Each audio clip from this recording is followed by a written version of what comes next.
Esta conferencia forma parte de un ciclo, y aunque parezca que las conferencias anteriores están muy separadas en el tiempo, en realidad todo está pensado y enlazado de alguna manera.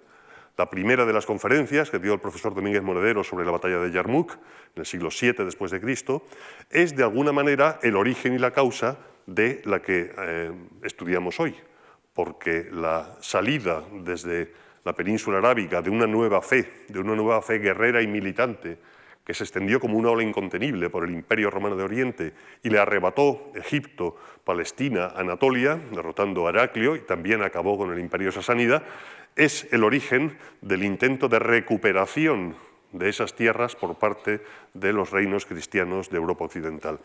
Hoy en día, ciertamente, con esa tendencia a la autoflagelación que tiene la cultura europea de tradición cristiana, solemos pensar en las cruzadas como una suerte de agresiva invasión del territorio originario de la fe musulmana y de los árabes, y ninguna de las dos cosas es cierta. Desde la perspectiva de aquellos cruzados que fundaron los reinos latinos, los reinos cristianos de ultramar, del Próximo Oriente, de Palestina, no se trataba de una conquista, sino de una recuperación de sitios nucleares de la fe cristiana mucho antes de que existiera la propia fe del Islam.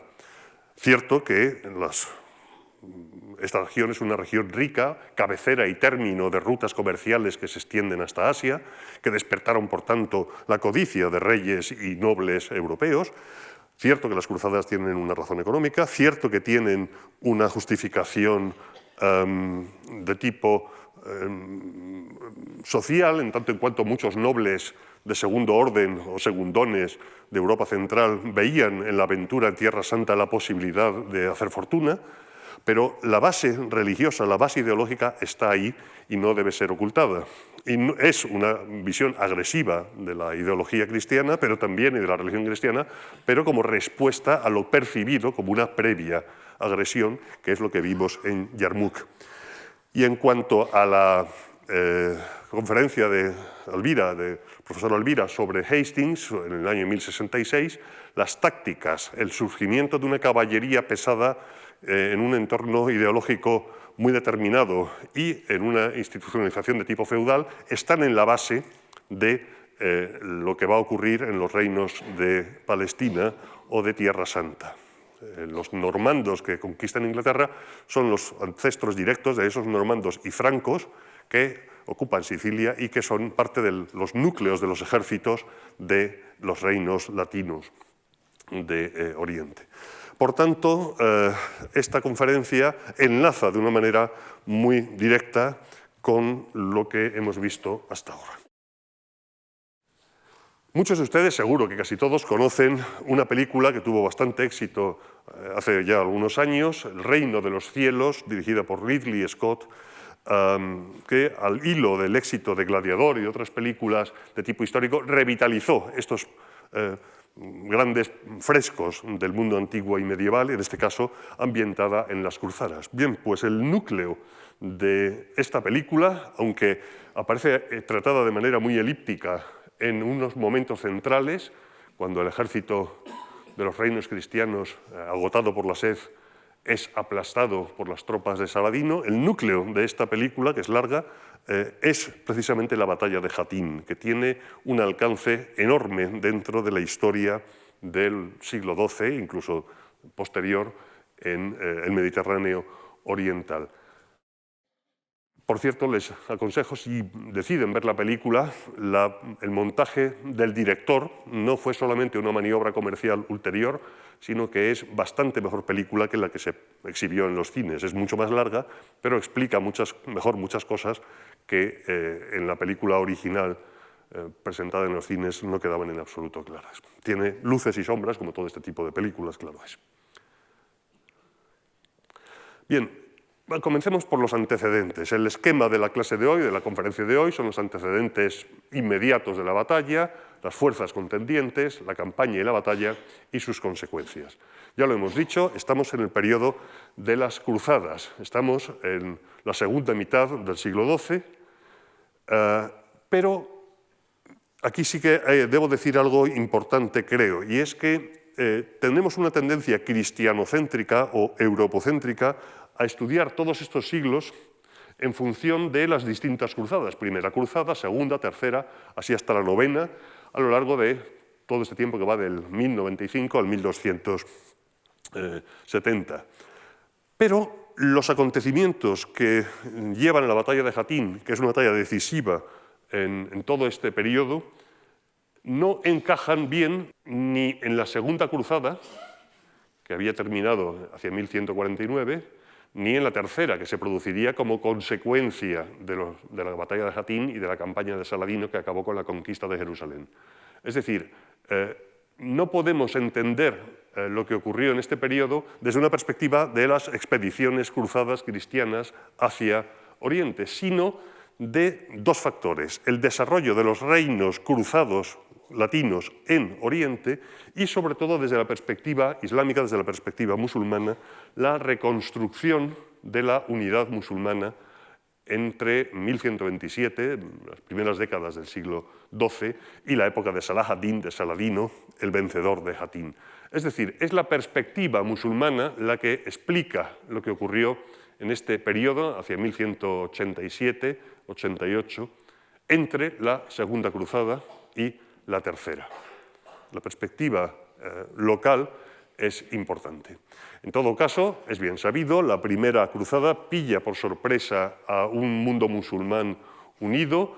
El espíritu de cruzada que surge ya en la segunda mitad del siglo XI, entre otras cosas con la conquista de Toledo por Alfonso VI de León en la península ibérica, pero sobre todo la presión que el mundo turco selyúcida ejerce sobre el Imperio Bizantino, lleva al Imperio Bizantino a pedir desesperadamente la ayuda de los reinos occidentales, que, viendo beneficios económicos, comerciales y de prestigio en la expedición, organizan esta primera cruzada, que tuvo un éxito insospechable, un enorme éxito, porque concluyó con la conquista de Jerusalén en el año 1099.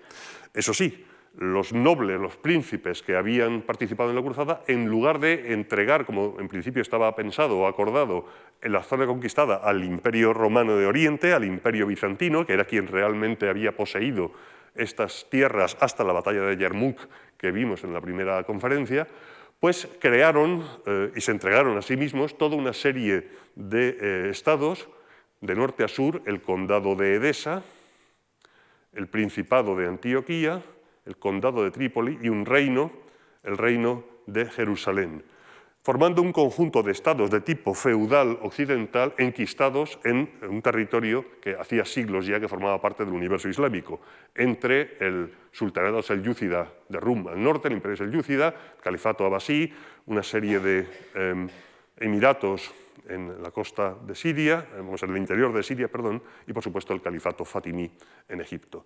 Esto sería el origen de los innumerables conflictos que llevarían a las sucesivas cruzadas ulteriores. Ahora bien, estos reinos cristianos o estos estados cristianos plantean una serie de problemas. En primer lugar, de estructura político-militar y en segundo lugar, de tipo demográfico. Por un lado, la desunión, es decir, en lugar de crearse un estado unitario poderoso, tenemos una serie de principados y condados independientes entre sí, Antioquía, Trípoli y Edesa, y luego un reino, el reino de Jerusalén, pero que tienen su propia fábrica interna y por su dependencia de la mentalidad feudal una debilidad inherente. Y es que hasta el 75% del territorio de Jerusalén está en manos de grandes varones, de grandes señores, vasallos nominalmente del rey de Jerusalén. Pero, a su vez, estos príncipes, estos varones, tienen sus propios vasallos en Galilea, en Ascalón, en Cesarea, lo que genera una pirámide donde la vinculación militar de vasallos con sus señores lleva a que solamente el 25% de la fuerza militar del reino, solamente una cuarta parte de los aproximadamente 900.000 caballeros que el reino de Jerusalén tenía en el siglo XII, eran controlados por el rey directamente. El resto, el 75%, eran vasallos o vasallos de sus vasallos, lo cual exigía del rey toda una diplomacia muy compleja con unos personajes atrabiliarios muchas veces, ambiciosos y poco dispuestos a seguir las directrices de un rey, sobre todo si este rey era débil, como a menudo ocurrió en este siglo. Finalmente, la relación con el Imperio Romano de Oriente, el único gran estado cristiano cercano al territorio, Chipre, por ejemplo, en lugar de ser una relación fructífera, es una relación llena de desconfianza, llena de incluso odio de carácter muchas veces religioso, pero también político y económico, y no es raro que el Principado de Antioquía, por ejemplo, ataque Chipre, es decir, se dedique a atacar a otro reino cristiano, al Imperio de Oriente, en lugar de a los musulmanes. Y junto con estos problemas de índole política estructural debidas a la esencia feudal del Reino de Jerusalén, la composición demográfica también plantea dificultades. En primer lugar, la base demográfica del reino tiene una proporción muy baja de nobles de segundo nivel y de gente común procedente de Europa central occidental. La mayoría son cristianos, sirios, armenios, griegos, de distintas fes, de distintas confesiones, muchas veces refractarios a estos brutales nobles guerreros que vienen de Europa, además de una importante población musulmana. Los inmigrantes que forman el núcleo militar del reino y el núcleo administrativo son una minoría. En consecuencia, los reyes de Jerusalén, cuando son listos, procuran atraerse a estas confesiones cristianas locales, incluso a los musulmanes. Y esto, a su vez, es visto con desconfianza por el papado, que en origen urbano, ¿verdad?, ha lanzado las cruzadas. Con lo cual ya entre la propia estructura poblacional del reino hay discrepancias, hay intereses distintos, hay desconfianza del papado y desde luego mucha de la población local musulmana o cristiana maronita, etcétera, pues tiene poco interés en participar militarmente, en jugarse la vida en la defensa del reino. Y luego hay un segundo factor crítico, que además en Hatín será decisivo, y es la fuerte discrepancia, aquí ya estamos casi un siglo después de la conquista de Jerusalén, ha pasado un siglo desde 1090, entre los aristócratas, los nobles, nacidos en Tierra Santa, en los reinos, llamados los pulén, los potrillos, mejor que cachorros, respectivamente, que además tienden a buscar la coexistencia con las poblaciones locales, los propios emiratos islámicos, y el chorreo constante, no muy importante, pero constante, de recién llegados de Europa, nobles secundones, muchos de ellos, advenedizos, que son mucho más intransigentes y mucho más agresivos con el Islam. No conocen nada de la realidad de la tierra y vienen pensando que van a conquistar Bagdad. Y eso lo saben los propios cruzados y los propios habitantes de la época. Fulquerio de Chartres decía, pues quienes éramos occidentales, nam qui fuimus occidentales, nunc facti sumus orientales. Somos ahora orientales. Hombres de Reims o Chartres son ahora tirios o ciudadanos de Antioquía.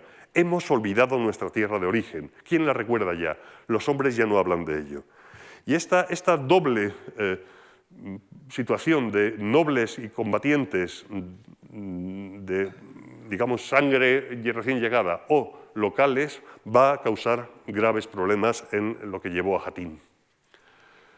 Por último, la monarquía de Jerusalén, ya lo hemos dicho, es estructuralmente inestable y débil.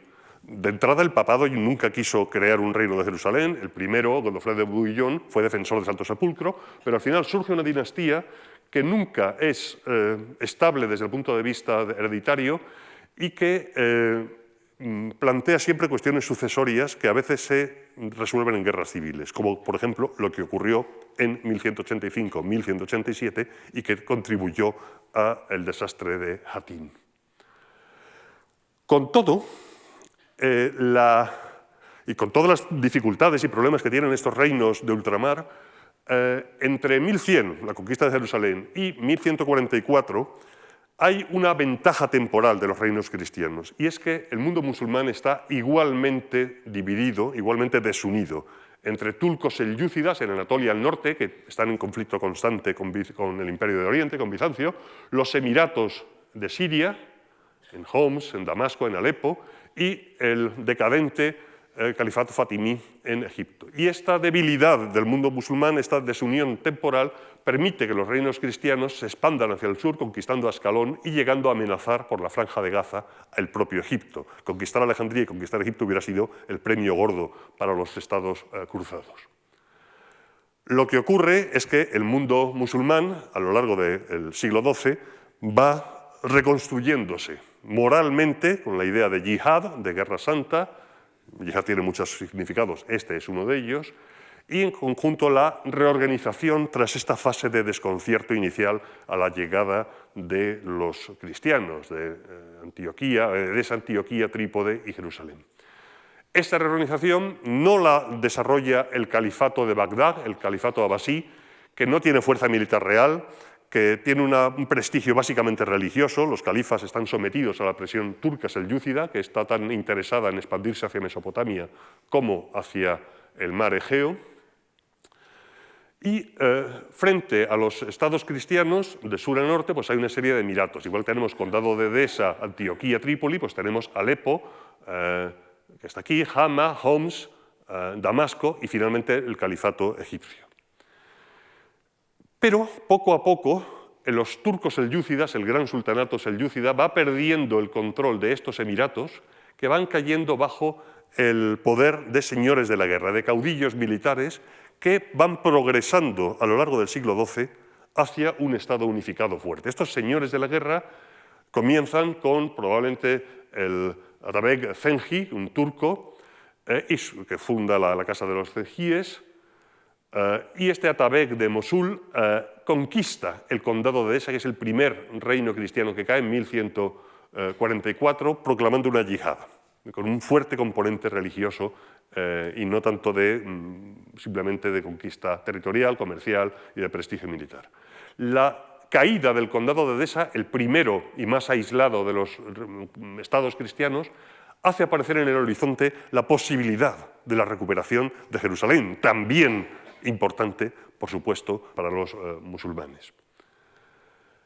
El impacto de la conquista de Edesa en 1144 lleva por la familia de los Zengíes, lleva a la Segunda Cruzada, coordinada por los reyes de Francia y Conrado III del Imperio Germánico, pero es una cruzada extremadamente ineficaz, fracasa, al contrario que había ocurrido con la primera.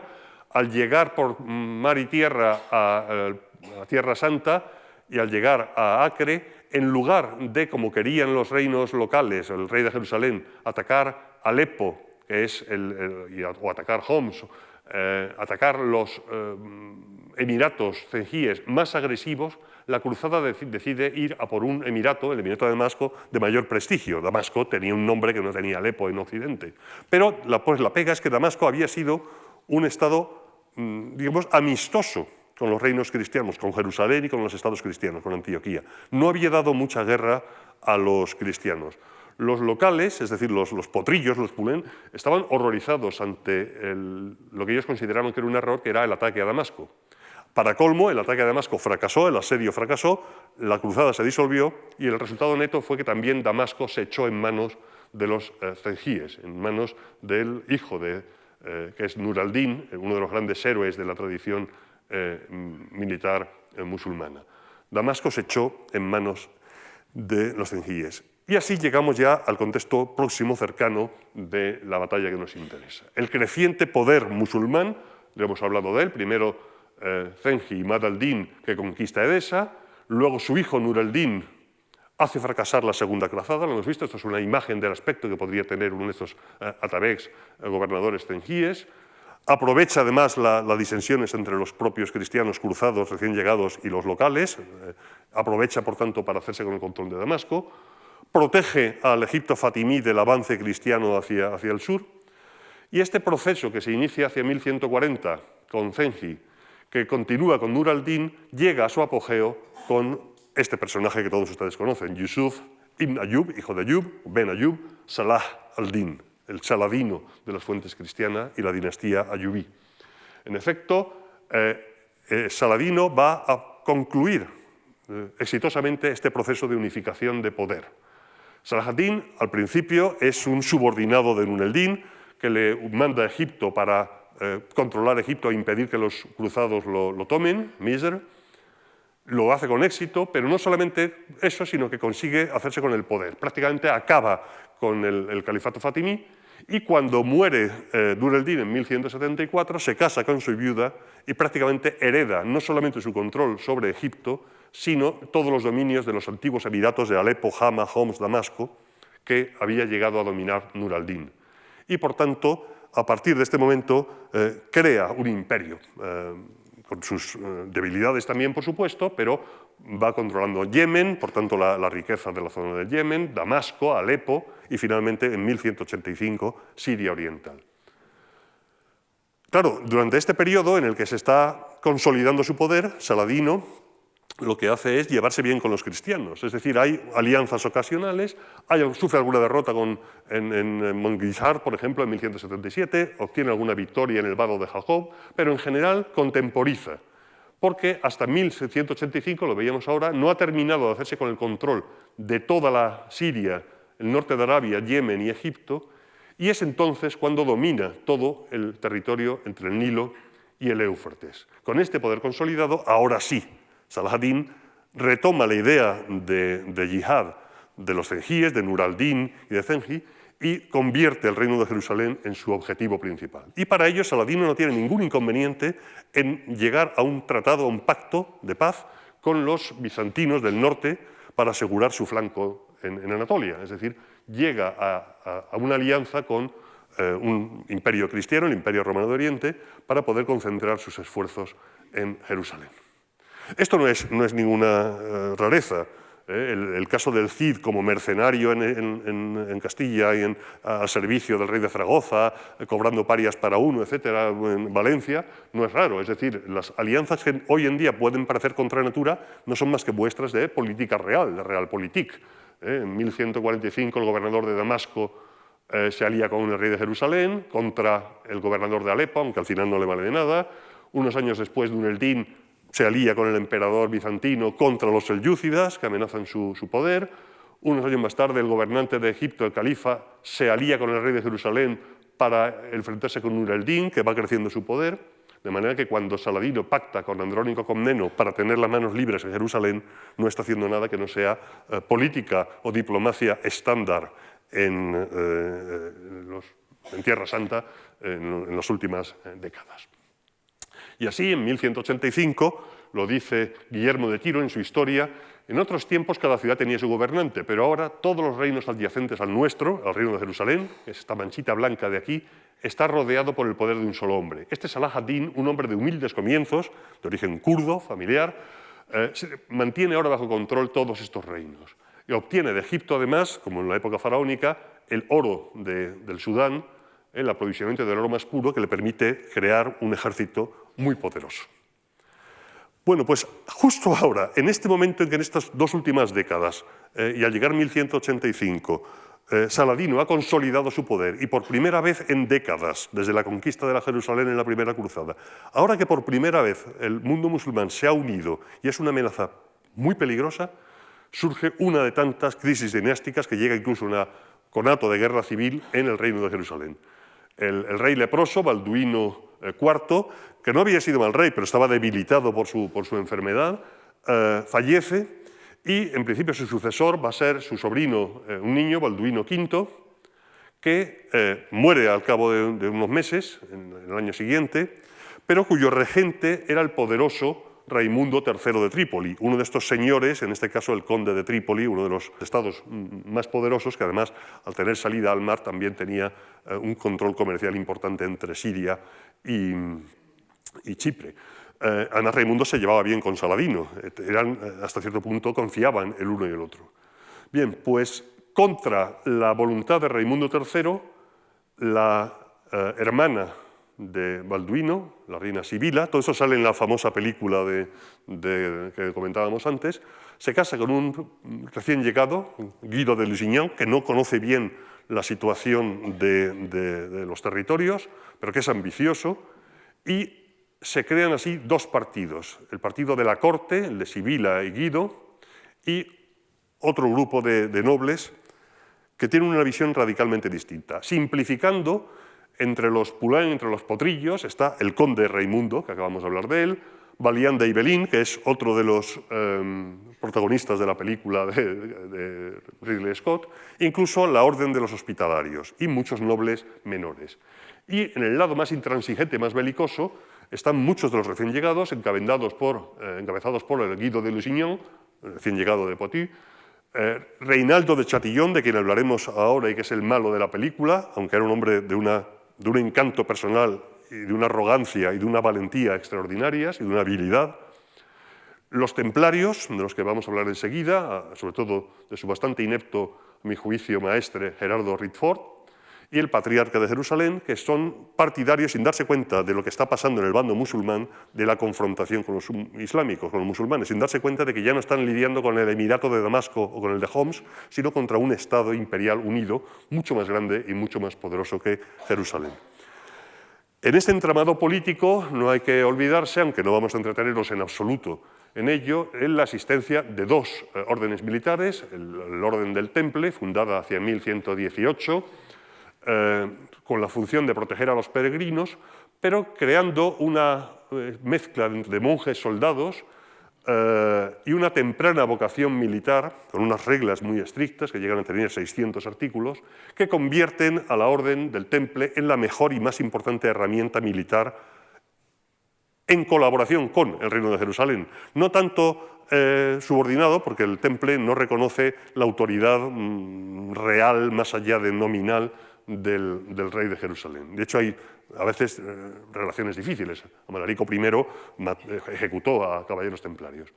Y en paralelo, y enseguida enfrentándose muchas veces entre ellas, tanto como colaborando, la Orden del Hospital, originariamente diseñada o creada por mercaderes para cuidar de los peregrinos enfermos en Jerusalén, incluso antes de la caída de la ciudad en manos cristianas, pero en torno a 1160 la orden también se organizó militarmente según el modelo templario, sin perder su función caritativa, como el Temple tampoco había perdido su función de protección de peregrinos. El papel militar de estas dos órdenes en Jatín no puede ser subestimado. Bien, hay un factor extra que tenemos que añadir en toda esta situación, y es que el mundo cristiano, al asentarse en Tierra Santa, crea un sistema de fortificaciones consciente de su debilidad numérica, de su inferioridad en número contra los emiratos musulmanes, crea hasta un centenar de castillos para proteger o servir de bases para ataques hacia Egipto, el Kerak, en lo que era Jordania, Montreal, Ascalón, etc., y otros en el norte, el Krak, por ejemplo, el Krak de los Caballeros, y combinando estos castillos aislados con ciudades fortificadas, rodeando y protegiendo Jerusalén y protegiendo la costa para permitir la llegada de refuerzos en caso de peligro que actúen de cabezas de puente. Esto hace que la guerra en el siglo XII se centre muchas veces en el asedio de un castillo, que es una tarea lenta, costosa, y muchas veces impide el desarrollo de actividades militares vistosas, porque es una guerra muy sucia, muy lenta, de ir de castillo en castillo.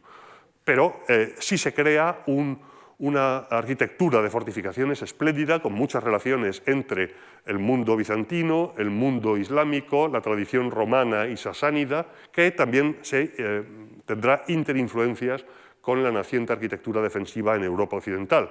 El Krak de los Caballeros, fundado justo en este periodo, en 1170, al que se le añade una iglesia en 1180, cuando Raimundo de Trípoli lo entrega a los hospitalarios como una de sus bases, y por tanto acabado hace 1170, apenas una década antes, o 2 décadas antes de Jatín, es una de las grandes bases, inexpugnable en apariencia en el norte de Siria. Luego será ampliado con un sistema de anillos concéntricos en el siglo XIII, hasta que fue perdido definitivamente en manos del Islam. Son castillos extremadamente poderosos, y no me resisto a comentarles que uno de los primeros estudios sistemáticos de la arquitectura cruzada en Tierra Santa fue la tesis doctoral leída en 1910 de este hombre, la influencia de las cruzadas en la arquitectura militar europea a finales del siglo XII, de este caballero, T. Lawrence, a quien ustedes conocen efectivamente como Lawrence de Arabia, era arqueólogo, en barro para casa. Lawrence era un arqueólogo. La tesis se publicó, tengo este ejemplar, es una reedición, por supuesto, a su muerte, en aquel accidente de moto. Otro de los grandes castillos, que además juega un papel en la campaña de Jatín, es en el sur, hemos visto el Krak de los Caballeros al norte, el castillo nobiliario, que es el castillo de Reinaldo de Chatillon, el malo de la película, que les he comentado antes, es este castillo inmenso, siempre rodeado de polvo. Yo nunca he conseguido verlo sin esta masa de polvo alrededor. Un castillo absolutamente imponente, que es la base de Transjordania, de uno de estos feudos del reino de Jerusalén. Y por el lado islámico, el mundo islámico también tiene en su lado de la frontera un desarrollo de fortificaciones muy importante. Uno de los casos más significativos es el castillo de Aglun, construido precisamente por Saladino. Su base original es una planta cuadrada con 4 torres en las esquinas, que es reminiscente de las viejas fortificaciones imperiales romanas y bizantinas de Jordania, y que luego crece y se va complicando con añadidos ulteriores. Son castillos también muy poderosos, muy difíciles de tomar. En su museo, por cierto, hay estas piezas que probablemente son granadas de mano, una forma primitiva de recipientes que tenían en su interior nafta, los naftatún aparecen en los textos, y serían de armas incendiarias arrojadizas. De hecho, Imad al-Din comenta que a un franco terrible, enorme, fortísimo, se le pudo matar cuando un recipiente de nafta se estrelló contra su cuerpo, en el asedio de Acre un poco después. Bien, pues en este contexto tenemos la figura de 1185-1186 de este noble del partido belicista, del partido de la corte, Reinaldo de Chatillon, señor de Kerak, señor de Monreal, señor de Transjordania, castillos que están a caballo de las rutas caravaneras que unían Damasco con Egipto, que eran fundamentales para la economía musulmana, y también de las rutas que iban desde Siria y desde Egipto hacia la Meca, por ahí abajo. Bien, pues fue Reinaldo el que desató o proporcionó a Saladino el pretexto definitivo.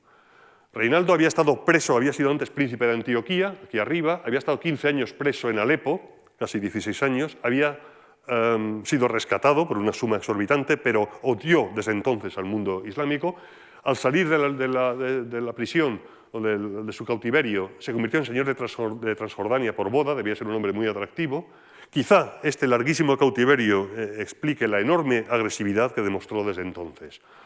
Además, en la batalla de Montgisard, donde Saladino estuvo a punto de ser capturado, era uno de los mandos del ejército cristiano. Acabo de mencionar esta batalla. El odio que se profesaron Saladino, Salah ad-Din y Reinaldo de Chatillon es inhabitual, porque lo que hizo Reinaldo desde su señorío de Transjordania aquí y desde el castillo de Kerak, no Krak, aquí, fue cortar las rutas caravaneras, saquearlas. Incluso en el año 1186 consiguió un enorme botín. Saladino protestó, exigió al rey de Jerusalén que le obligara a devolver el robo porque estaban en tregua, es decir, los reinos cristianos o los estados cristianos y Saladino estaban en tregua, pero cuando el rey de Jerusalén intentó que Reinaldo devolviera, dijo, él no lo haría, pues él, Reinaldo, era señor de su tierra, tanto como Guido de Lusignan de la suya, y que él no había firmado tregua alguna con los sarracenos. Por tanto, que no se sentía vinculado con el rey de Jerusalén y por tanto no iba a devolver nada. Entonces Saladino se dio cuenta, entre otras cosas, de que el rey de Jerusalén no controlaba a sus señores y podía aprovecharse de esta debilidad. Hay una historia, y es que en esta famosa caravana se había capturado a la hermana de Saladino, que lo recoge también la película, no parece ser cierto. Pero no solamente es las caravanas, sino que Reinaldo había intentado, y fracasó afortunadamente para los musulmanes, pero había intentado en una flotilla naval por el Mar Rojo desembarcar y atacar Medina, incluso la Meca, y cortar las rutas de peregrinos a la Meca. Y esto era inadmisible para cualquier musulmán de bien. Por tanto, cuando Reinaldo hace esto, aunque fracase en el Mar Rojo y corta las caravanas, le da la oportunidad a Saladino, a Salah ad-Din, de declarar la yihad, la guerra santa, como habían hecho sus ancestros Nur al-Din y Zengi, y entra en guerra.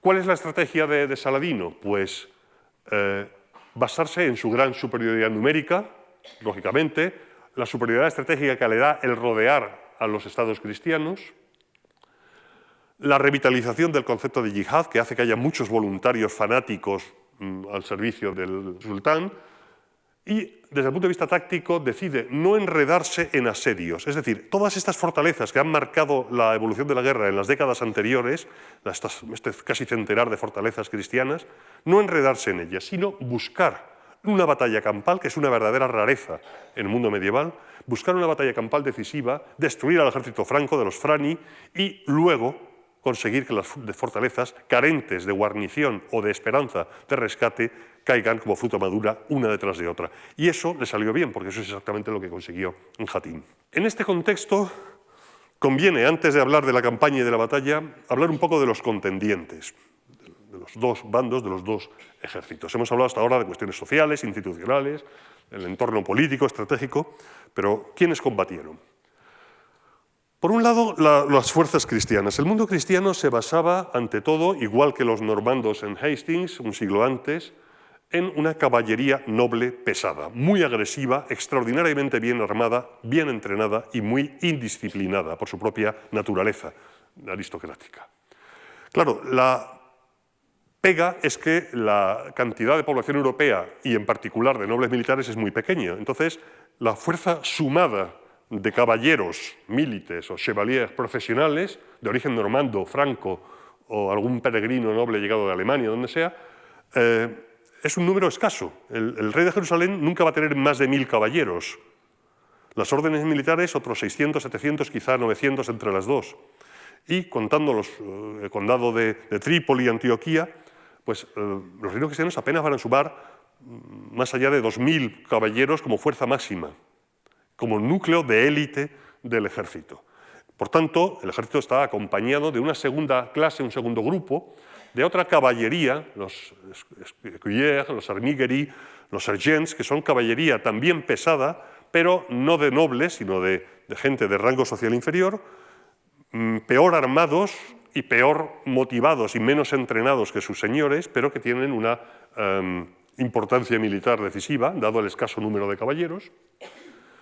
Luego tenemos, por supuesto, los freires de las órdenes militares, que son de otra liga, vamos a hablar de ellos enseguida, pero el problema principal de esta aristocracia guerrera es que son poco disciplinados y excesivamente agresivos. Y tienen una debilidad y son sus caballos. La caballería, en el clima cálido del Próximo Oriente, pierden mucha agua, se cansan con facilidad.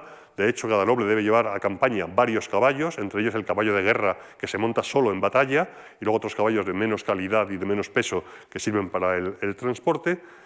Todo esto hace que el núcleo del ejército haya de ser protegido necesariamente por fuerzas auxiliares.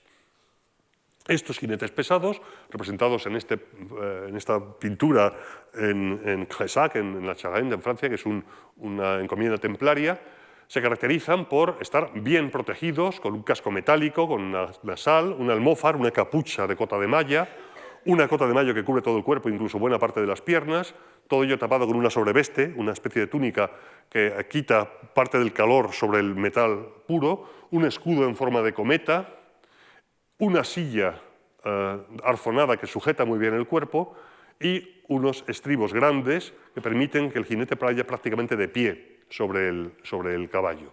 En el momento de la carga, con este tipo de monta que se denomina en las fuentes occidentales a la brida, el jinete va encajonado en el arzón, prácticamente de pie sobre el estribo y por tanto puede llevar la lanza para golpear con todo su peso, el peso del cuerpo, al enemigo, en una carga brutal. Ojo, no es lanza en ristre. El ristre es un soporte que se lleva en la coraza a partir del siglo XIV que permite apoyar la lanza. En esta época es lo que se llama lance couchée o lanza a sobremano, donde la lanza se apoya sobre el antebrazo, girando con una torsión en el brazo, como se ve aquí, y sujetándola entre el brazo y el costado o la axila, que no permite tanta fuerza como el ristre del siglo XIV y posterior. Pero la sujeción del estribo, de la monta a la brida, y la protección del escudo convierten a este lancero en un enemigo, un rival muy peligroso si llega al cuerpo a cuerpo. Los pendones que llevan las lanzas sirven, entre otras cosas, para asustar con su flamear al caballo enemigo al que se va a atacar. Pero ya digo que el número de estos nobles es escaso siempre, no llegarán a los 2 millares y nunca pueden estar todos reunidos. Lo normal es que sean apenas unos centenares. Luego están los sergents, los sargentos, algo peor armados, pero también bien equipados, de rango social inferior, pero también es una caballería sólida que puede doblar en caso necesario para luchar a pie, por ejemplo en la defensa de un castillo, en un asedio. En tercer lugar, tenemos las órdenes militares, que son un ejército dentro del ejército independiente, que, como decía San Bernardo, yo no sé cómo habría que llamarles, si monjes o soldados. Creo que para hablar con propiedad sería mejor decir que son las dos cosas, porque compaginan la mansedumbre del monje con la intrepidez del soldado. Pero las órdenes también eran jerárquicas y el número de caballeros era escaso en relación con su número y su poder total. En primer lugar, el temple, por ejemplo, en el siglo XII, en la segunda mitad del XII, suele tener entre 300 y 500 freires, es decir, hermanos de pleno derecho, nobles, de hábito blanco o de manto blanco, que son el núcleo de la caballería templaria. Claro, perder 100 o 200 hombres en una batalla pues es una verdadera catástrofe, pueden acabar con el núcleo de la orden. Luego, el número que quizá oscile entre 1000 y 1200, están los sergents, los sargentos, que son estos hombres de menor rango, que van equipados de manera parecida, aunque con menos lujo. Los cascos, por ejemplo, en lugar del casco con nasal cónico, suelen llevar un chapeau de fer, un casco más sencillo, más fácil de fabricar. Y aunque no hay uniforme militar en esta época, las órdenes tienen lo primero que puede de alguna manera parecerse a una uniformidad en la vestimenta que no uniforme, porque, por ejemplo, las órdenes, en la 141 de la orden del Temple, dice que los sergents, para distinguirse de los caballeros, deben llevar una túnica parda u oscura, de color negruzco, mientras que los caballeros suelen llevar una sobreveste blanca. Y además los sargentos deben llevar una cruz roja en el pecho, anverso y reverso. Sin embargo, se ha dicho muchas veces que había un uniforme, por ejemplo, que los escudos eran todos iguales, y todo indica que no, que había una cierta variedad, que no sabemos a qué se debe, en los emblemas de los escudos, siempre basados, eso sí, en el estandarte templario negro y blanco y en la cruz patada roja. Junto con el núcleo reducido de caballeros templarios y sus sergents, también jinetes, hay algunos, en la regla primitiva 66 se habla de los militis ad terminum, o freires clientes, que son voluntarios a tiempo parcial, que se unen a la orden durante un tiempo reglado, 1 año, 2 años, son en general escasos en número. Y luego el Temple, al igual que el rey de Jerusalén, contrata mercenarios auxiliares, jinetes ligeros, arqueros a caballos, para proteger a la caballería pesada, que es imponente en el choque, pero es débil si es hostigada por arqueros o por tropas ligeras. Entonces el Temple refiere, como el ejército ordinario del rey de Jerusalén, mercenarios auxiliares. Y luego vasallos de los señoríos templarios, que no son hermanos, son vasallos exactamente igual que los del conde de Trípoli. Todo esto forma el núcleo duro, más profesionalizado del ejército cristiano, que quizá tenía en la época de Jatín pues entre 400 y 500 caballeros máximo, y entre sargentos y mercenarios turcópolos unos 2000. Son cifras, como ven, limitadas, escasas. La organización y la disciplina de la Orden del Temple en particular y de la recién militarizada Orden del Hospital son hoy en día casi un mito. Se habla mucho de ello. Y es cierto, las reglas exigían una gran disciplina, impensable en una hueste feudal normal. Se determina en la regla 138 el número de caballos que tiene cada noble y un escudero, los camisotes, el número de armas, cómo deben ser las sobrevestes de los hermanos sargentos, deben ser negras. Los sargentos, solamente hay 2 tipos, 5 que pueden tener 2 caballos, los otros demás solamente pueden tener 1. Ningún hermano en campamento debe abandonar el campamento en busca de forraje o leña sin permiso. Cuando vayan a recibir las raciones, que son colectivas, deben hacer fila e ir en silencio uno detrás de otro a por la comida. Es decir, en comparación con una hueste feudal, es casi un ejército profesional. Y desde luego en combate se exigen una serie de normas muy precisas. La regla 156, y además dan miedo, no hay más que verles. Cuando el convento desea cabalgar, los hermanos no deben ensillar sus caballos ni montar a menos que el mariscal de la orden, el jefe de unidad, y para impedir, entre otras cosas, que carguen precipitadamente. Ningún hermano, regla 159, debe abandonar a su tropa para abrevar los caballos o cualquier otra cosa sin permiso, para no poner en peligro la formación.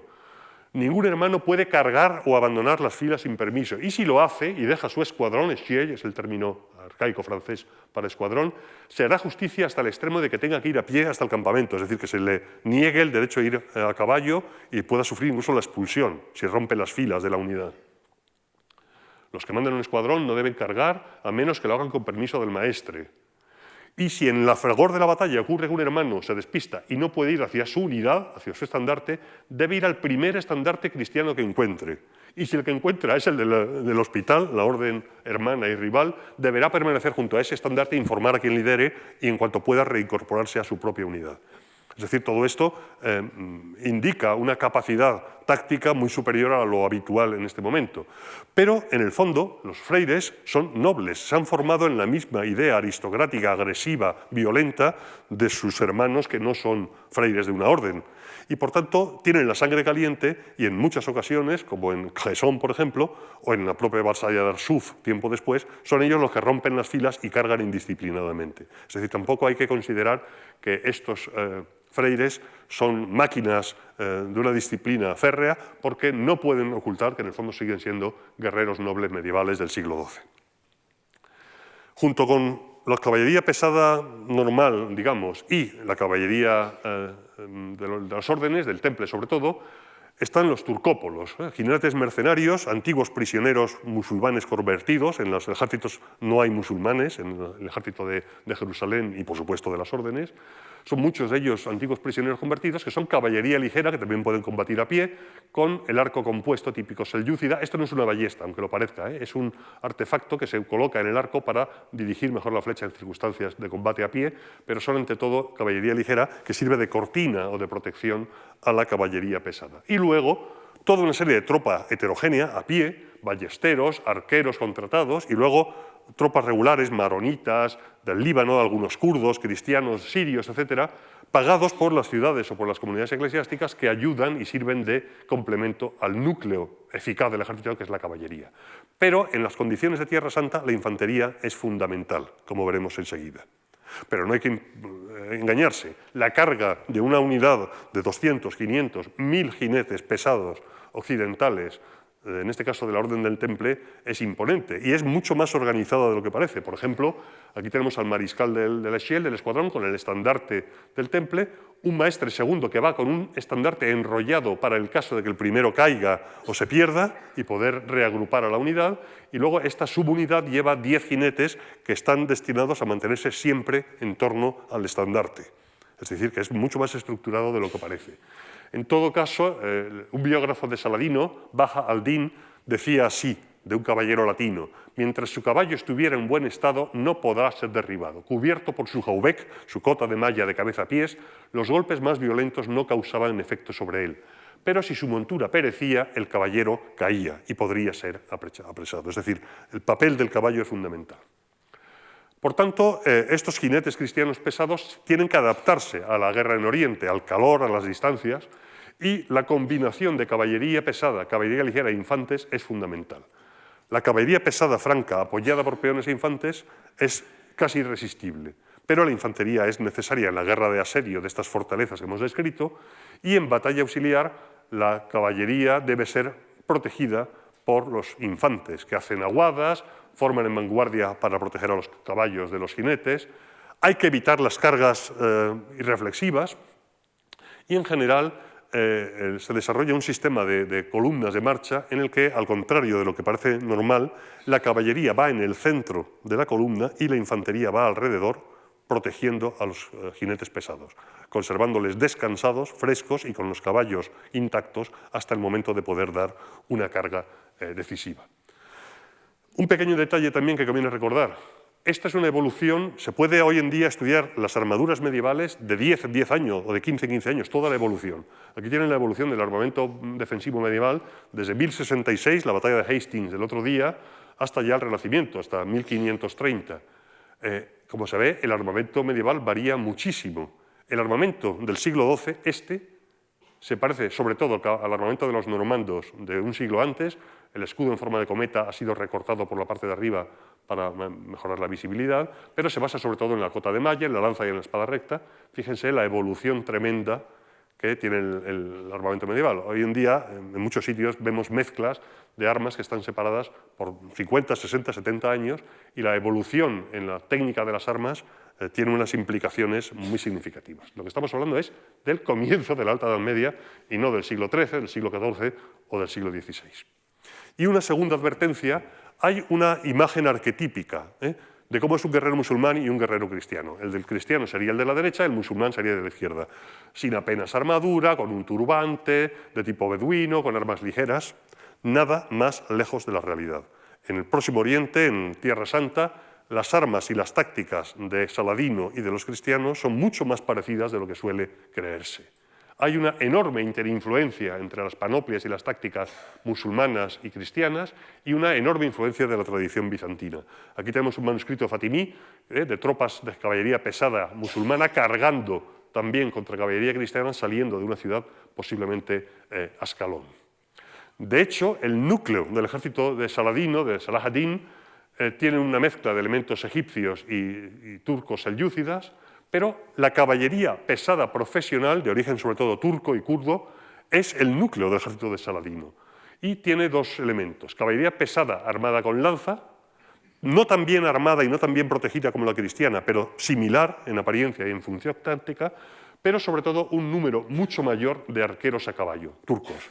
Estos mismos, cuando se pasan al bando cristiano, son los turcópulos auxiliares de los ejércitos cristianos. Luego, soldados esclavos, los Ghilman y los mamelucos, soldados profesionales que son a la vez esclavos, como luego lo serán los jenízaros en el Imperio Otomano, y junto a este núcleo de caballería profesional pesada y ligera, siempre mucho más numerosa que la cristiana, hay un complemento también de infantería de levas urbanas, menos útiles, igual que las levas cristianas, y eso sí, voluntarios religiosos de la Guerra Santa, de la yihad, los multawiyya, que son difíciles de controlar, pero muy fieros y muy eficaces por su ardor. Por tanto, no son jinetes irregulares árabes tribales, como suele creerse, sino un ejército básicamente urbano y centrado en una caballería pesada. Eso sí, mejor estructurado, mejor organizado, no lo voy a explicar aquí, pero hay unidades permanentes de varios tipos, un sistema de mandos muy estructurado y manuales militares de tradición clásica mucho más elaboradas que cualquier cosa que tenga el mundo cristiano. Este es un jinete pesado musulmán de este periodo, esta es una reconstrucción del aspecto que podía tener Salah ad-Din, con el mófar también de tipo occidental, y el jinete lleva casco cónico, cota de malla, escudo, lanza pesada y protección para el caballo. Es decir, no tiene la misma protección que un caballero del temple, pero su función táctica es similar. Lo que ocurre es que en la proporción de tropas profesionales esclavas, como el Gulam, por ejemplo, es mucho mayor, y la de tropas de armas arrojadizas, arqueros, es mucho mayor. Este es el aspecto de algunos infantes de la zona del norte de Siria, con cota de malla completa, aunque no tan larga de mangas y por supuesto sin proteger los pies como en el mundo cristiano, y estos milicianos religiosos fanáticos, en este caso es una reconstrucción de una escena un poco anterior, de 1140, de un sabio, Yusuf al-Findalawi, y un asceta, al-Halhuli, que murieron en batalla de la Segunda Cruzada. Estos son los elementos básicos del ejército musulmán. Sus tácticas son, eso sí, más elaboradas que las cristianas, en el sentido de que la mayor fuerza está en la caballería ligera y en los arqueros a caballos, y por tanto lo que buscan los musulmanes normalmente es no dejarse cazar por la caballería pesada cristiana y hostigarla a cierta distancia hasta que la agotan, hieren a sus caballos y se convierten en vulnerables, para que entonces sí la caballería pesada musulmana llegue al choque contra un enemigo cristiano debilitado. Lo que dice Ambroise en la historia de la Guerra Santa es significativo. Cuando se persigue a los turcos no se les puede alcanzar. Son como una pesada mosca. Si la persigues, huye y luego da la vuelta y te persigue a ti. Por tanto, ataques de hostigamiento, retiradas fingidas, búsquedas de flanco son elementos habituales en las tácticas musulmanes. Y así es como llegamos a este 3-4 de julio de 1187 en la llanura de Jatín y en las colinas de Jatín. No voy a entrar en ello, pero es una batalla excepcionalmente bien documentada, porque tenemos fuentes de ambos bandos, cristianas y musulmanas, y tanto fuentes presenciales, fuentes contemporáneas muy cercanas a la batalla. Por ejemplo, Ibn al-Athir estuvo en el campo de batalla al día siguiente, quizá incluso estuvo en la batalla, no estamos seguros.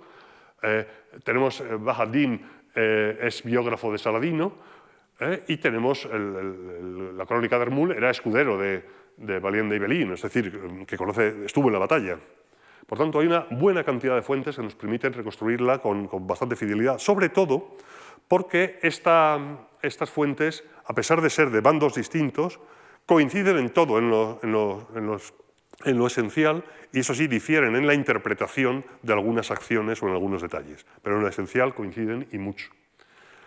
La campaña de Saladino en 1187, cuando se harta de las depredaciones de Reinaldo de Chatillon y el secuestro de caravanas, comienzan con un pequeño desastre cristiano el 1 de mayo, cuando en Cresson, en Galilea, un contingente de unos 90 caballeros templarios y hospitalarios, es decir, una proporción importante. Acuérdese que el temple tenía 400, 500 caballeros como mucho, más 40 caballeros locales y 400 peones y algunos turcópolos fueron sorprendidos, mejor dicho, sorprendidos, no, fueron rodeados por un contingente bastante mayor de musulmanes, de las avanzadillas de Salah ad-Din, y fueron aplastados, casi aniquilados. El propio maestre del hospital, Roger de Moulins, murió en combate, y el maestre del temple se salvó, Gerard de Ridefort, se salvó por los pelos. ¿Qué ocurrió? Que esta ignominiosa derrota en una escaramuza relativamente menor, en comparación con lo que iba a venir, enfureció a los belicosos freires, disciplinados sí, pero furiosos. Y eso oscureció su juicio en lo que iba a pasar mayo, junio, 2 meses después, justo 2 meses después, el 2-4 de julio de este mismo año. Por otra parte, la derrota de Cresson tuvo un efecto bueno para los cristianos, y es que esta guerra civil que les había descrito, ¿se acuerdan?, entre Raimundo de Trípoli y la facción belicosa de la corte y Guido de Lusignan, llevó a una reconciliación. Movidos por esta derrota, los francos enviaron a Raimundo de Trípoli, a Raimundo III, su patriarca, y le reprocharon su alianza con Salah ad-Din, porque Trípoli se llevaba bien con Saladino. Y los propios soldados del conde le hicieron el mismo reproche, y el patriarca le amenazó con excomulgarlo. Raimundo, sometido a tales presiones de sus propios hombres, del patriarca y del rey, se asustó y se arrepintió. Los frani reunieron entonces a sus tropas, incluyendo contingentes de Antioquía, de Trípoli sobre todo, y se encaminaron hacia la aldea de Séforis. ¿Qué ejércitos coincidieron en la batalla? Bueno, hay muchas interpretaciones y muchos detalles. En el bando musulmán tenemos el concepto de Ard, que es una revista que se hacía del ejército, y conocemos varios Ard con las listas de tropas a lo largo de bastante tiempo, desde 1170 hasta una semana antes de Hattin, en 1187. Vemos cómo el ejército de Saladino ha ido creciendo, y no vamos a entrar en detalles. Este es un gulam, un arquero esclavo. Se calcula que pudo llegar hasta contar en Tasil, en el Ard del 24 de julio, una semana antes de la batalla, con unos 45.000 hombres, de ellos 12.000 jinetes, entre jinetes pesados y jinetes ligeros, y luego tropas de las ciudades. Sabemos que Damasco podía proporcionar 1.000 hombres, Homs 500. Es dudoso que los 45.000 estuvieran en Hattin. Bueno, es seguro que no, pero una buena parte de ellos sí, por encima de los 30-35.000 hombres, casi con seguridad. Y en cuanto a las fuerzas cristianas, es difícil estimarlas, no hay el equivalente de un AR, de una revista de campo, pero se calcula, desde luego, que fue el ejército mayor que habían reunido los cristianos hasta la fecha, incluyendo 1.200 caballeros pesados, la mitad, hermanos del templo y del hospital, por tanto, un peso decisivo. Los otros 600 son de Jerusalén, de Trípoli, etc. Unos 4.000 sergeants, unos 4.000 turcópolos de caballería ligera y hasta 18.000 infantes de dudosa calidad. En total, quizá 25 o 28.000 hombres, cifra sensiblemente inferior a la de Saladino, pero no aplastantemente inferior. Pero quizá solamente 10.000 de aquellos hombres serían militarmente válidos. El ejército está, como hemos dicho, en Séforis. Esta es la costa, Acre, Haifa. Ha avanzado aquí se han reunido las tropas viniendo del sur, viniendo de Acre, y la idea es enfrentarse con Saladino. Pero aquí hay nobles como Raimundo que no ven claro el avanzar, y nobles agresivos como el rey o Reinaldo de Chatillon que sí quieren atacar. Mientras tanto, Saladino, el 1 de julio, cruza el río Jordán desde Siria y ataca Tiberíades, la ciudad de Tiberíades, en el lago de Galilea, porque sabe que aquí está la mujer de Raimundo, la mujer del conde Raimundo de Trípoli. Toma la ciudad, la mujer y la guarnición se refugia en la ciudadela y Saladino no la ataca, sino que el 1 de julio también se desplaza a un campamento aquí, a Kafr Sabt, cerca de un antiguo volcán apagado que está en Hattin, que es conocido como los cuernos de Jatín, por la forma que tiene, que parecen los cuernos de un buey o de un búfalo, lo veremos enseguida. Y Saladino espera acontecimientos. Dice Alatir, el objetivo de Saladino al asediar Tiberíades era únicamente forzar a los francos que estaban aquí a abandonar su posición donde tenían agua y estaban en una posición defensiva sólida, de manera que pudiera atacarles en campo abierto. Se lo he dicho, Saladino quiere aplastar al ejército en campo abierto, en lugar de enredarse en una guerra de asedios. Lo de Tiberíades es simplemente una finta o una forma de provocar a los cristianos. Y aquí ya empiezan los primeros presagios negros. La discusión entre Raimundo, el conde de Trípoli, bando local de los Poulain, Reinaldo de Chatillon. Cuando los frani se enteraron de que Saladino había ocupado Tiberíades, celebraron consejo. Raimundo intervino. Tiberíades es feudo mío, es parte de mi territorio, y es mi propia esposa la que está sitiada. Pero estoy dispuesto a aceptar que tomen la ciudadela y que capturen a mi esposa si ahí se detiene la ofensiva de Salah ad-Din. Pues por Dios que he visto en el pasado muchos ejércitos musulmanes, pero ninguno tan poderoso como este que ha reunido Saladino. Evitemos, pues, el combate. Siempre podremos recuperar Tiberíades más adelante y pagar un rescate para liberar a mi esposa. Pero el príncipe Arnat, Reinaldo de Chatillon, que es como le llaman los árabes, y el texto es de Ibn al-Athir, le dijo, intentas asustarnos, el fuego no se deja impresionar por la cantidad de leña que tiene que quemar. Una bravata absoluta, muy característica. Y Raimundo entonces dijo, de acuerdo, pues haré lo que queráis, pelearé a vuestro lado, pero ya veréis lo que va a pasar.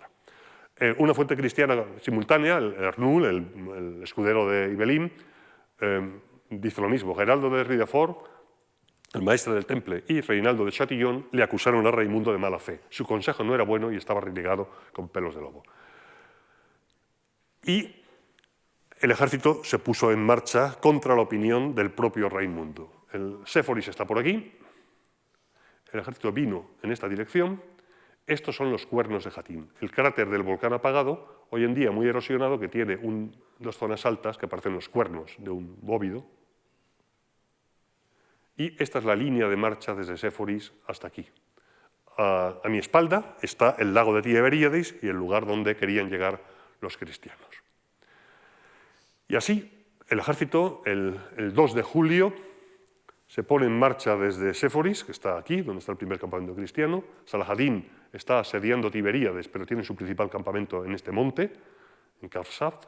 Y la ruta que va desde Séforis hasta Tiberíades, por aquí, exige el pasar por una serie de zonas desprovistas de agua. Hay unos 26-30 kilómetros según la ruta norte o la ruta sur. Entonces Saladino lo que hace es empezar a lanzar ataques el 1 de julio de provocación para hostigar a los cristianos empiezan a verlo todo rojo y se ponen en marcha.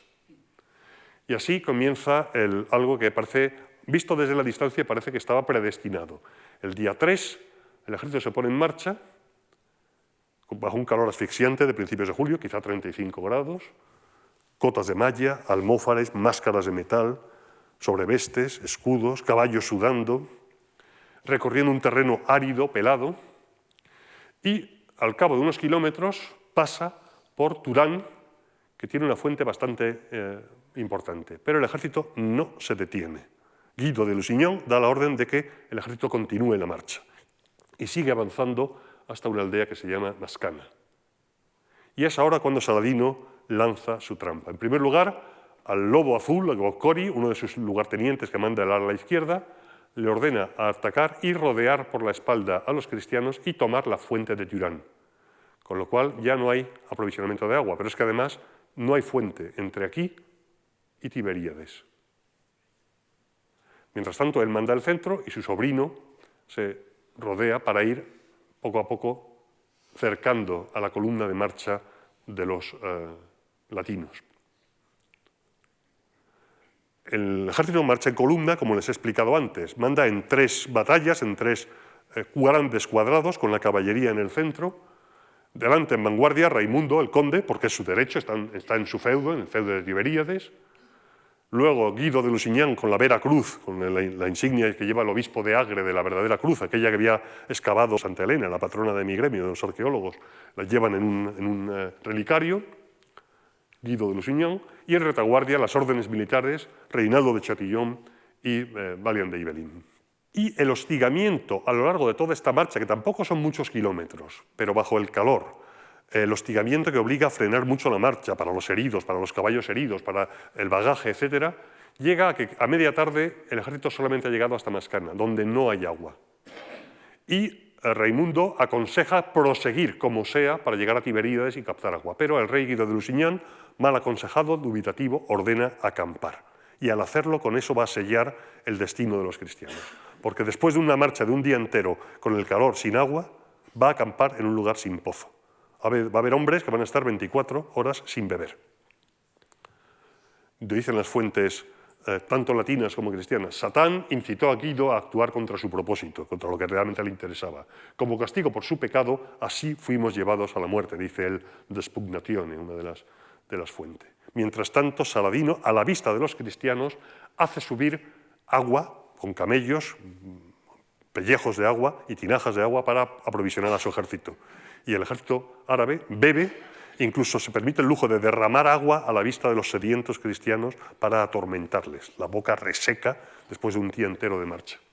Y además 400 cargas de flechas para reponer las que se habían gastado en la marcha desde Séforis para hostigar y ralentizar el avance del ejército cristiano. Para colmo, el sultán Salahadín ordena recoger arbustos, maderas, rodeando el campamento cristiano. De manera que al amanecer, cuando el ejército cristiano, sediento y exhausto después de una noche sin dormir y viendo cómo los árabes se reaprovisionan de agua y armas, ordena prender el fuego a todos estos matojos alrededor del campamento cristiano para ahumar y hacer que la sensación de incomodidad fuera aún mayor. A partir de ahora lo que vamos a ver es el detalle de este trozo, pero no olviden que aquí están los cuernos de Jatín y aquí está Tiberíades. La batalla se convierte en la batalla contra la sed. Esto es de la película que hemos visto, el relicario de la Veracruz, y entre el polvo, el agotamiento, los cristianos avanzando. Hay una carta que se conserva, que se ha publicado recientemente, una carta del propio Salahadín, dando el parte al Diwan, a su ministerio, hablando de la batalla. Dice, los halcones de la infantería del rey cristiano y su caballería tomó una de las fuentes, quizá Turán, marchando hasta ella, pero el diablo sedujo a los cristianos para que hiciera lo contrario de lo que había planeado. Así que abandonó el agua y siguió marchando hacia Tiberíades, decidiendo, por orgullo y arrogancia, tomar venganza. El sirviente de Dios, Salahadín, entonces envió a su sobrino por un lado y al lobo azul, a Bocori, por otro, para tomar la fuente y rodear a los cristianos, negándoles ese agua que iba a ser esencial. Piensen que un caballo de esta época necesita 45 litros de agua al día y que el arma fundamental del ejército es la caballería. Y a esta temperatura un caballo pierde 20 litros de agua en una hora, queda exhausto en muy poco tiempo. Efectivamente, la ofensiva se convirtió en una lucha por la supervivencia. Saladino ordenó que las caravanas de camellos trajeran agua, esto lo dice el continuador de la obra de Guillermo de Tiro, el Heraclio de la versión de Lyon, trajeran cargas de agua, ordenó que las tinajas se colocaran cerca del campamento, fueron luego vaciadas en el suelo a la vista de los cristianos, sufrieron angustia por la sed. Cuando acamparon, Saladino ordenó a sus hombres que recogieran arbustos y cualquier cosa que pudiera arder. Al amanecer, ordenó los fuegos, creando una enorme cantidad de humo que, junto con el calor del sol, causaron a los cristianos incomodidad y daño. Así que a la mañana del 4 de julio, el día del destino, el ejército cristiano se pone en marcha en dirección a Tiberíades y comete el siguiente error. Lo ideal hubiera sido marchar por esta carretera y seguir todo recto hasta Tiberíades, que estaba apenas a 8 kilómetros, por una pendiente muy profunda y abajo estaba el lago. Pero el rey, no se sabe muy bien por qué, hay versiones distintas, decide desviarse hacia el norte porque en la aldea de Jatín, en la zona del cuerno volcánico, este es el cuerno este, el cuerno oeste, hay una fuente importante y el ejército se desvía ya desesperado para ocupar esa fuente. Pero Taqi el-Din, el sobrino de Salahadín, y los fanáticos religiosos defienden la fuente, no la van a conquistar nunca. Bocori ha tomado la fuente de Turán y ataca la retaguardia cristiana, y el grueso del ejército con Saladino ataca el flanco. Las tres formaciones, la de Raimundo, la de Guido y la de Balián, trastabilleando, agotados, avanzan hacia el norte. La caballería en el centro, con ellos el impedimento, y alrededor, infantes, arqueros, 10 metros por delante, cada bloque ocuparía unos 500 metros, por tanto, en total la columna marcharía a lo largo de unos 2 kilómetros, ofreciendo su flanco agotado a los arqueros. Esta es la vista contraria a la que hemos visto antes. Esto es Jatín, los cuernos de Jatín, en esta forma. Esto es Tiberíades, el lago, y los cristianos podrían haber bajado por aquí. Y en lugar de ello se dirigieron a las fuentes. Y con ello sellaron su destino, porque estaban cercados. Atenazados por la sed, las llamas, el humo, el calor del verano y el ardor del combate, los frani no podían más. Pero se dijeron que no podrían escapar a la muerte más que enfrentándose a ella. Lanzaron entonces ataques tan violentos que los musulmanes estuvieron a punto de retroceder. Es la desesperación. Sin embargo, en cada asalto, los francos sufrían pérdidas y su número iba disminuyendo, intentando forzar el paso para tomar las fuentes de Jatín y poder marchar hacia el lago en una fase ulterior. La fase 3, 3B, a mediodía tarde ya del día 3, muestra cómo la caballería pesada de la vanguardia, al mando del conde de Trípoli, de Raimundo, el que se había opuesto a esta locura desde el principio, lanza una carga desesperada, rompe las líneas musulmanas de Taq el-Din o, según otras fuentes, los musulmanes abren las filas a enemigo que huye, Puente de Plata, y Raimundo sale disparado. Y ya no puede retroceder porque los musulmanes cierran filas en la cima de la colina detrás de él. Dice del Despugnazione, vieron como entre el rey Guido, la segunda columna, y ellos mismos, Raimundo y la vanguardia, había una multitud de bárbaros y no podían atravesarla. Viendo esto, el conde y sus hombres se dieron a la vuelta, pisotearon a los cristianos y crearon una suerte de puente, un pasillo largo. De este modo pudieron huir pisando sobre sus propios hombres, sobre los turcos y sobre la cruz. Así es como pudieron escapar, aunque únicamente por sus vidas. De hecho, hay dos tradiciones. Una considera a Raimundo un traidor, amigo de Saladino, que huyó y abandonó la batalla. Otros dicen que no podía hacer otra cosa para salvar a la vanguardia, vio claramente, con clarividencia, lo que había pasado, lo que iba a pasar, que iba a ser una masacre, y huyó, cargando hacia arriba, pero en lugar de ir a Tiberíades, donde estaba su mujer, vio que eso lo único que iba a conseguir era quedarse encerrado, y lo que hizo fue volver a su feudo, a Tiro, y allí se convirtió en un hombre amargado, derrotado psicológicamente y murió de desesperación al cabo de unos meses. Cuando el conde de Trípoli vio que el rey y sus caballeros habían sido capturados, no habían sido capturados, pero estaban a punto, huyó hacia Tiro. Solo estaba a 3 kilómetros de Tiberíades, pero no se atrevió a refugiarse porque sabía que sería encerrado. En cambio, y por otro lado, en la retaguardia, Balián de Ibelin, que también estaba en la retaguardia, también consiguió huir en dirección contraria, según la versión Colbert-Fontainebleau del Heraclio.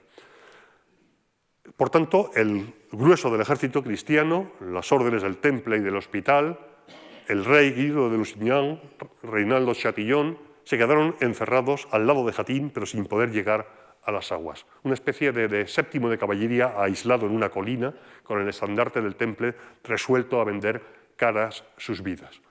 Raimundo huye hacia Tiro, Balián consigue escapar, en total quizá unos 3.000, 4.000 hombres se salvaron, pero la infantería, que no puede huir a caballo, Guido, el rey, Reinaldo, el obispo de Acre que lleva la Veracruz, quedan junto al cuerno sur o cuerno oriental del volcán apagado de Jatín.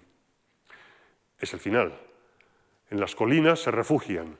La infantería, apelotonada en una cuña, trepó a la cima de un monte abandonando al ejército, a los caballeros, a su suerte.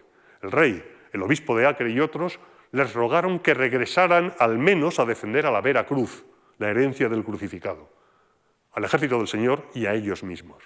Pero ellos, los infantes, chusma, al fin y al cabo, replicaron: no iremos porque morimos de sed y no vamos a luchar. Y se les dio orden y persistieron en su negativa.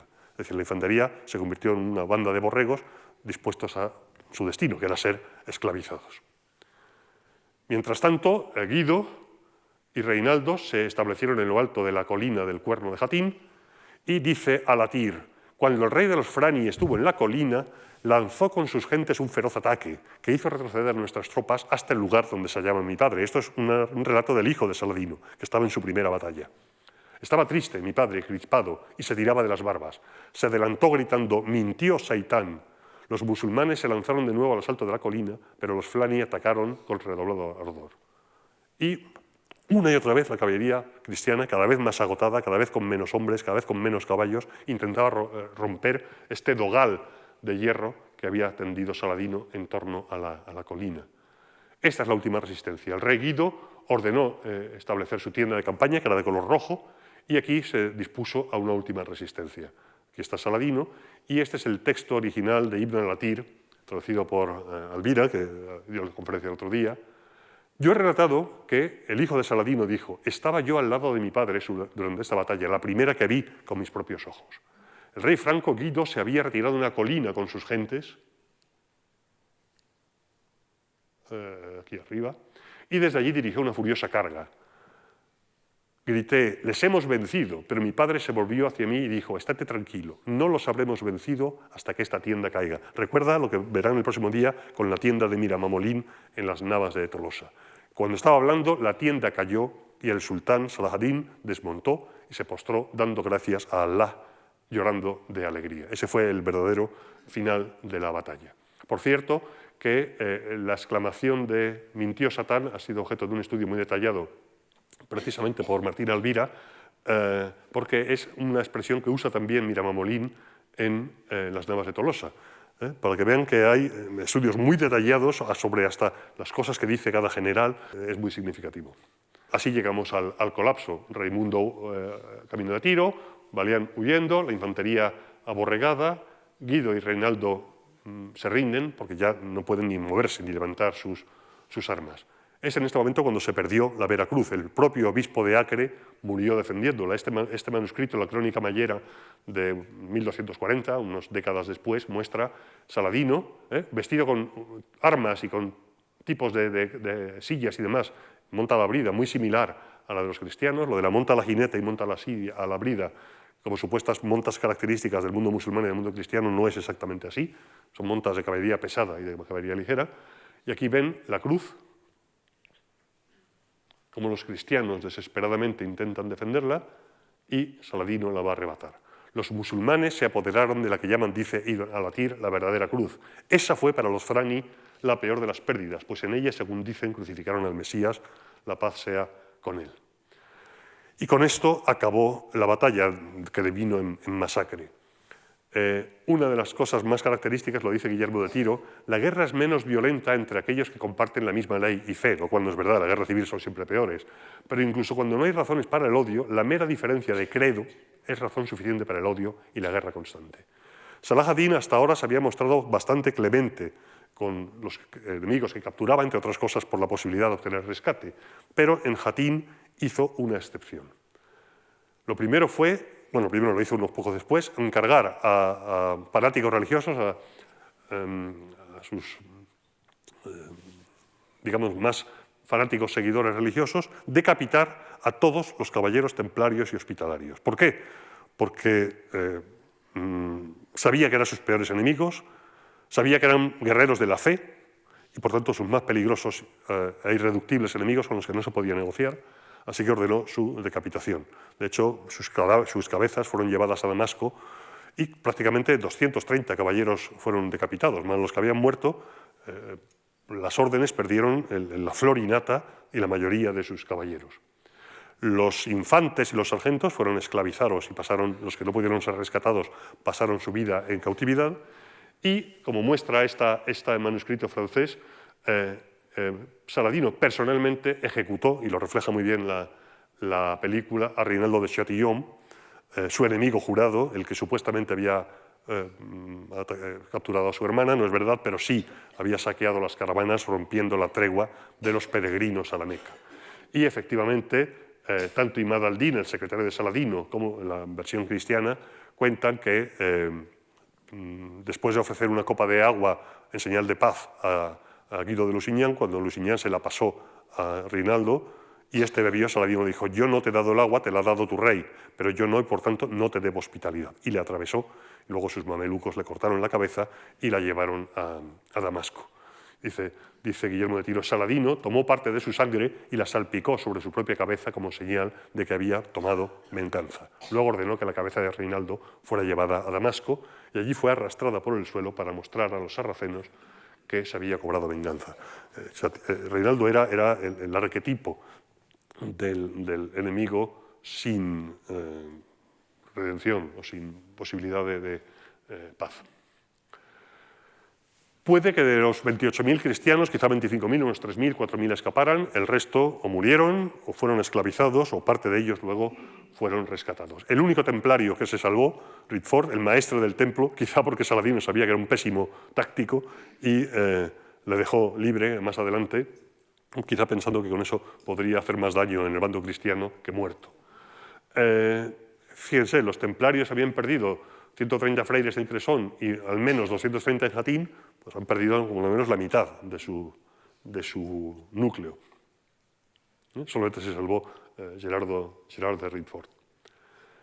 Por cierto, que también hay estudios recientes, lo digo porque siempre hay un paralelismo, ¿no?, entre las cruzadas en Oriente y la guerra en la península ibérica, en Castilla y León, entre la casi aniquilación de los templarios en Jatín y las graves pérdidas que sufrió la Orden de Calatrava en Alarcos, en la batalla de Alarcos de 1195, es decir, apenas unos años después. Fueron dos grandes catástrofes cristianas, en un extremo y el otro del Mediterráneo.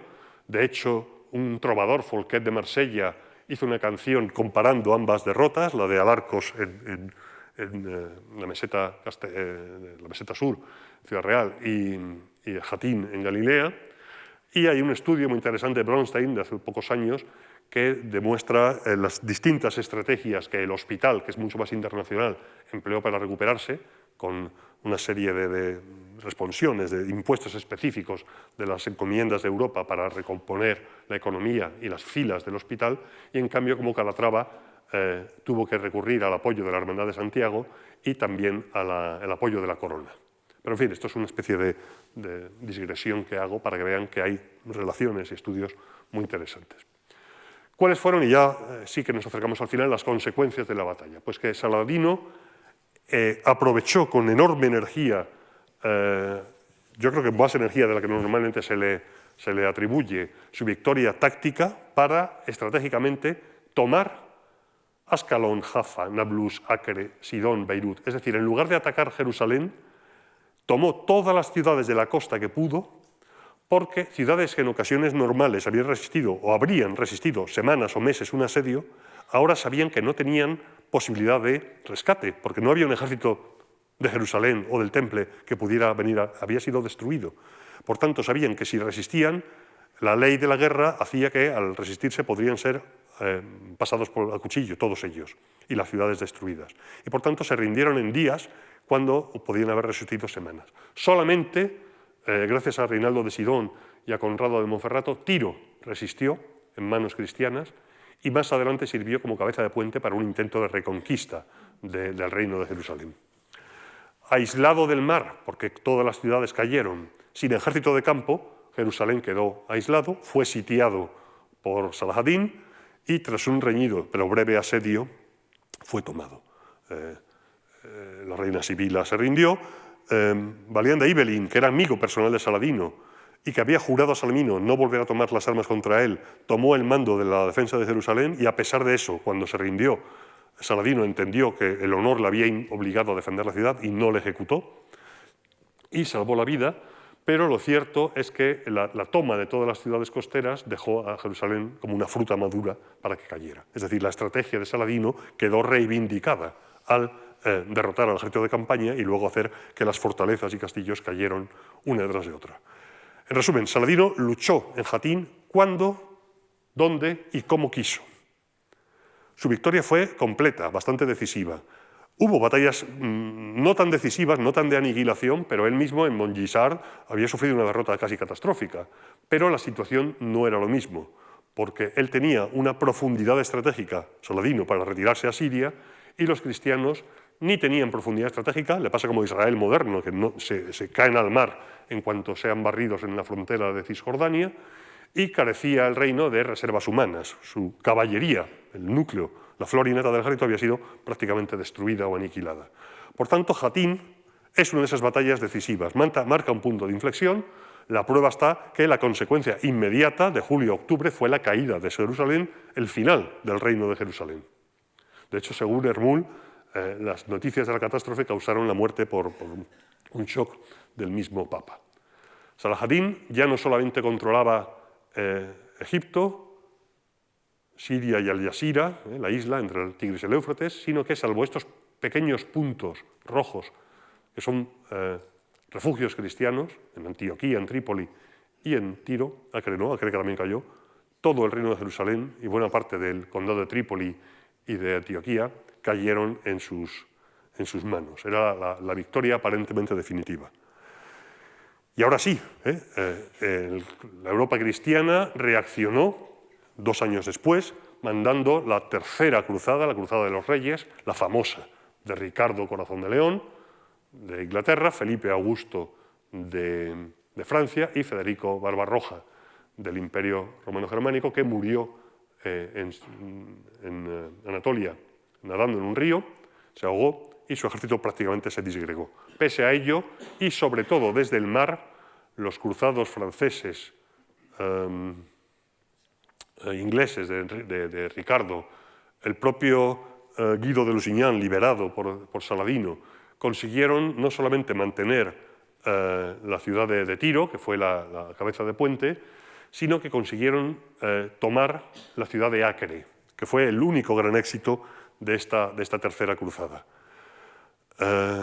Incluso en la batalla de Arsuf, la caballería cristiana consiguió una notabilísima victoria, utilizando sus tácticas adecuadamente, no desastrosamente como en Hattin, pilló a las fuerzas de Saladino en mala posición, aplastó a su infantería y gracias a eso se pudo mantener un resto de las posesiones cristianas en Outremer, pero no Jerusalén. Jerusalén no se pudo reconquistar, el propio Ricardo Corazón de León fracasó en ello, pero Saladino, que ya era un hombre mayor, estaba agotado, iba a morir enseguida, en 1193, al año siguiente, accedió a que al menos los peregrinos cristianos pudieran entrar en Jerusalén. Pero claro, no es lo mismo que los peregrinos entren en una ciudad musulmana a rezar a que haya un reino de Jerusalén. Eso se perdió como consecuencia de Hattin. Y además las desavenencias entre cristianos continuaban. En Acre, una vez tomada, se alzó en la torre principal de la ciudad los estandartes de Felipe, de Ricardo y del conde Leopoldo de Austria, el duque Leopoldo de Austria, que era el que había más o menos reconstruido parte del ejército de Barbarroja, y los hombres de Ricardo Corazón de León consideraron que las fuerzas del duque no estaban al mismo nivel que los demás ejércitos coaligados y cogieron la bandera del alemán y la tiraron al foso, en signo de desprecio. Resultado, cuando al final de la cruzada Ricardo Corazón de León quiso volver a Europa, cruzando de incógnito en las tierras del duque, fue apresado, fue reconocido y hubo que pagar toneladas de plata para que el rey inglés fuera liberado por este duque furioso por el desprecio que le habían hecho en el Acre sus coaligados cristianos. Por tanto, Saladín mantuvo una defensa sustancialmente exitosa frente a Ricardo, pero murió enseguida y pasó a ser venerado por todo el mundo musulmán como lo había sido su antecesor, Nur al-Din, con la diferencia de que, al contrario que Nur al-Din o que Zengi, fue respetado por los cristianos. Una vez muerto Saladino, sus descendientes, los ayubíes, lucharon entre sí más que contra los cristianos, dándole un respiro a lo que quedaba de estos condados cristianos. De ahí surge el mito de Saladino, el paradigma de noble y caballero, curiosamente más entre cristianos que entre musulmanes, porque claro, las matanzas que hizo Saladino para consolidar su poder a costa de los emires de Mosul, de Homs, de Hama y demás, están por ver. Desde luego fue un militar eficaz, el mejor general de su época, duro sin crueldad innecesaria. Podría argumentarse que la masacre de los templarios estaba justificada en términos estrictamente militares, clemente cuando le era posible, caballeroso, hospitalario para los occidentales. Fue mucho más cruel con sus propios enemigos zengíes o fatimíes. De hecho, en su propia época, se llegó a decir en su propia época que era hijo de una princesa franca obligada a casarse con un turco, es decir, se sabía que era kurdo de origen y como un musulmán no podía ser caballeroso y noble, pues tenía que tener sangre cristiana de alguna manera. Es un invento absoluto. De hecho, en el siglo XIV existían poemas sobre sus hazañas en la cristiandad y el propio Dante le incluyó en el limbo, no en el infierno, como ejemplo de alma pagana virtuosa. Y ese raro ejemplo de figura enemiga que Occidente retrata con respeto, como se ve en la famosa película de Cecil B. DeMille de las Cruzadas del año 35 o en el propio Reino de los Cielos, encarnado por Ghassan Massoud, donde es la figura quizá más respetable de todo el film, la película. A largo plazo, con independencia de la caída de Jerusalén, Saladino no pudo acabar con los estados cristianos por la tercera cruzada, pero los intentos ulteriores cristianos para conquistar Jerusalén fueron un desastre. La cuarta cruzada, en lugar de llegar a Tierra Santa, se dedicó a asaltar y saquear el infame saco de Constantinopla en 1204, rompiendo definitivamente el espinazo del Imperio Romano de Oriente. Ya Constantinopla nunca se recuperaría de un asalto cristiano y de un saqueo cristiano. Los caballos de San Marco de Venecia están saqueados de este infame ataque cristiano sobre cristianos en Constantinopla. Y en lo sucesivo, los esfuerzos cristianos del Oriente iban más orientados, pese a algún éxito parcial de Federico II, a la supervivencia de unos estados en disminución constante. Y un siglo después de Jatín, en 1291, las últimas trazas de los estados cristianos en Tierra Santa habían desaparecido, habían sido barridos del mapa. Unos años después, en 1212, sin embargo, la cristiandad se tomaba la revancha en otra cruzada, en una cruzada hispana, en la batalla de las Navas de Tolosa, en 1212, pero de eso les hablaremos el jueves. Por hoy ha sido suficiente. Muchísimas gracias.